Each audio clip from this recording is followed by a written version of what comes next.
અલથાણમાં રૂપિયાની લેતી દેતીમાં રિક્ષા ચાલકે તેના સગાની મદદથી સિક્યોરિટી કોન્ટ્રાક્ટરની હત્યા કરી હતી, જેમાં હત્યારા રાશિદ અને મંસૂરની બિહારથી ધરપકડ કરતી અલથાણ પોલીસ. ડિંડોલીના સિક્યોરિટી કોન્ટ્રાક્ટરની રૂપિયાની લેતી દેતીમાં હત્યા કરાઈ હોવાની વાત છે.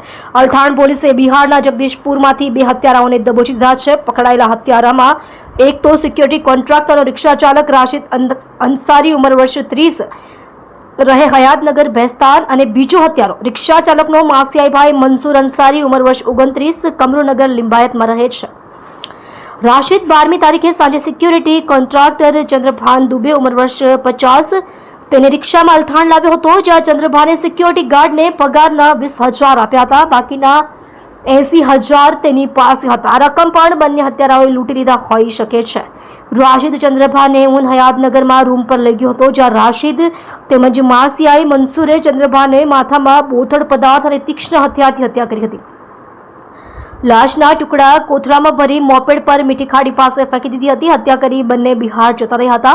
બંને આરોપીઓએ કોન્ટ્રાક્ટરના પરિવારને ખંડણી માટે મેસેજ કરતા હતા. બિહારમાં અલથાણ પોલીસે લોકલ પોલીસની મદદથી જગદીશપુરમાંથી મંસૂરને પકડી લીધો. બાદમાં તેની પૂછપરછમાં રાશિદ પણ પકડાયો હતો. 3 કરોડની ખંડણી સહિતના 60થી વધુ મેસેજ કર્યા. મૃતકના મોબાઈલથી પરિવારને ધમકી આપી કે સિક્યોરિટી કોન્ટ્રાક્ટરને છોડી દઈશું. જોકે તે પહેલા 10 લાખની રકમ ગૂગલ પે કરવાની વાત કરી હતી. બાકીના 3 કરોડ રોકડા માંગ્યા હતા. આવી જ રીતે પરિવારને અત્યારે સેફ છે કહી 60થી વધુ મેસેજ છેલ્લા 4 દિવસમાં હત્યારાઓએ પરિવારને કર્યા છે. ખંડણીના આ મેસેજની વાત પરિવારે પહેલા પોલીસને જણાવી ન હતી. તમે જોઈ રહ્યા છો SD ન્યૂઝ ચેનલ ફેઝર શેખની સાથે.